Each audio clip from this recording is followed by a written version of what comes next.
అత్యుత్తమర్యాం కులే లక్ష్యంగా నారాయణ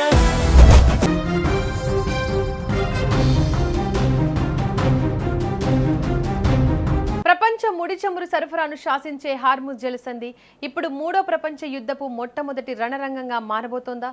హార్ముజ్ జలసంధి ఇకపై అమెరికా నూతన భూభాగం అంటూ అమెరికా అధ్యక్షుడు డొనాల్డ్ ట్రంప్ సోషల్ మీడియాలో పోస్ట్ చేసిన ఒక్క మ్యాప్ ప్రపంచ దేశాలను వణికించేస్తోంది. మరోవైపు ఒక సోషల్ మీడియా పోస్టుతో జలసంధి నీదైపోతుందా? ఇవి ట్రంప్ కంటున్న పగటి కలలు అంటూ ఇరాన్ తీవ్ర స్థాయిలో విరుచుకుపడుతోంది. అమెరికా అధ్యక్షుడు డొనాల్డ్ ట్రంప్ తన అధికారిక ట్రూత్ సోషల్ ఖాతాలో ఒక మ్యాప్ను షేర్ చేశారు. అందులో హార్ముజ్ జలసంధిని ఏకంగా న్యూ యుఎస్ టెరిటరీగా చూపించారు. ఇంతటితో ఆగకుండా హార్ముజ్ జలసంధిని మేం పునరుద్ధరించాం, అక్కడ నౌకాయానం యథావిధిగా సాగుతోంది, సముద్ర గర్భంలో ఉన్న మైన్లను మా దళాలు పూర్తిగా తొలగించాయి అని ట్రంప్ ప్రకటించారు. అంతేకాదు, ఇరాన్ ఓడరేవులపై అమెరికా నావికదళ దిగ్బంధం కొనసాగుతుందని, ఇరాన్తో ఎలాంటి చర్చలు లేవని స్పష్టం చేశారు. ఇరాన్తో కుదిరిన 60 రోజుల అవగాహన ఒప్పందం గడువు ముగిసిన మరుసటి రోజే ట్రంప్ ఈ అడుగు వేయడం అంతర్జాతీయంగా పెను దుమారం రేపింది. ట్రంప్ చేసిన ఈ పోస్టుపై ఇరాన్ ఏమాత్రం తగ్గలేదు సరికదా, అంతే ఘాటుగా వ్యంగ్యంగా బదిలిచ్చింది. ఇరాన్ ఉప విదేశాంగ మంత్రి కజెం ఘరిబాబాదీ మాట్లాడుతూ, కేవలం సోషల్ మీడియాలో మ్యాపులు గీసుకుంటూ కూర్చుంటే సరిపోదు, హార్ముజ్ జలసంధిపై పెత్తనం చెలాయించాలనుకోవడం ట్రంప్ కంటున్న పగటి కల అని ఎద్దేవా చేశారు. ఆయన భ్రమలను తామే స్వయంగా చిత్తు చేస్తామని హెచ్చరించారు.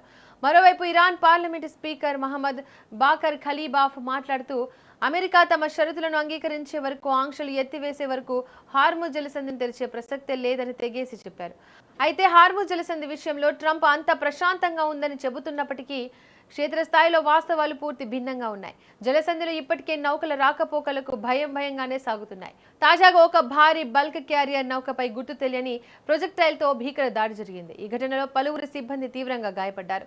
ఈ ప్రమాదంతో అప్రమత్తమైన యూకే మ్యారిటైమ్ ట్రేడ్ ఆపరేషన్స్ ఈ మార్గంలో ప్రయాణించే అంతర్జాతీయ నౌకలకు తీవ్ర హెచ్చరికలు జారీ చేసింది. అంటే అక్కడ కాల్పులు, డ్రోన్ల దాడుల ప్రమాదం ఇంకా పొంచే ఉంది. అసలు ఈ చిన్న జలసంధి కోసం అమెరికా, ఇరాన్ ఇంతలా ఎందుకు తలపడుతున్నాయి? హార్ముజ్ జలసంధి ప్రపంచ చమురు రవాణాకు అత్యంత కీలకమైన మార్గం. ప్రపంచం మొత్తం ఉపయోగించే పెట్రోలియం ఉత్పత్తుల్లో దాదాపు 20% పైగా ఈ ఇరుకైన జలమార్గం గుండానే సరఫరా అవుతాయి. ఈ మార్గాన్ని ఇరాన్ బ్లాక్ చేస్తే ప్రపంచవ్యాప్తంగా చమురు సంక్షోభం తలెత్తుతుంది, ధరలు ఆకాశాన్ని తాకుతాయి. అందుకే ట్రంప్ తన నావికాదళ బలంతో ఈ మార్గాన్ని గుప్పిట్లో పెట్టుకోవాలని చూస్తుంటే, ఇరాన్ తన క్షిపణి వ్యవస్థలతో అడ్డుకునే ప్రయత్నం చేస్తోంది. హార్ముజ్ జలసంధి విషయంలో విశ్లేషకుల అభిప్రాయం ప్రకారం ట్రంప్ వేసింది ఒక మైండ్ గేమ్. గతంలో గ్రీన్లాండ్ను కొంటానని, కెనడాను 51వ రాష్ట్రంగా మారుస్తానని ప్రకటించినట్లే ఇప్పుడు హార్ముజ్ను యుఎస్ టెరిటరీగా ప్రకటించి ఇరాన్పై తీవ్రమైన మానసిక ఒత్తిడి పెంచాలని ట్రంప్ చూస్తున్నారు. కానీ ఇరాన్ కూడా వెనక్కి తగ్గడం లేదు. తమ సముద్ర మార్గానికి ఆనుకొని ఉన్న జలసంధిపై అమెరికా ఆధిపత్యాన్ని ఏమాత్రం సహించబోమని, అవసరమైతే గల్ఫ్ ప్రాంతంలోని అమెరికా స్థావరాలపై దాడులు చేస్తామని ఇరాన్ పరోక్షంగా హెచ్చరిస్తోంది. ఒకవేళ ట్రంప్ మాటల యుద్ధాన్ని ఆపి సైనిక చర్యతో హార్ముజ్ను పూర్తిగా ఆక్రమించే ప్రయత్నం చేస్తే అది పూర్తి స్థాయి మిడిల్ ఈస్ట్ మహాయుద్ధానికి దారితీస్తుంది. ఇప్పటికే ఇరు దేశాల మధ్య దౌత్యపరమైన చర్చలు పూర్తిగా నిలిచిపోయాయి.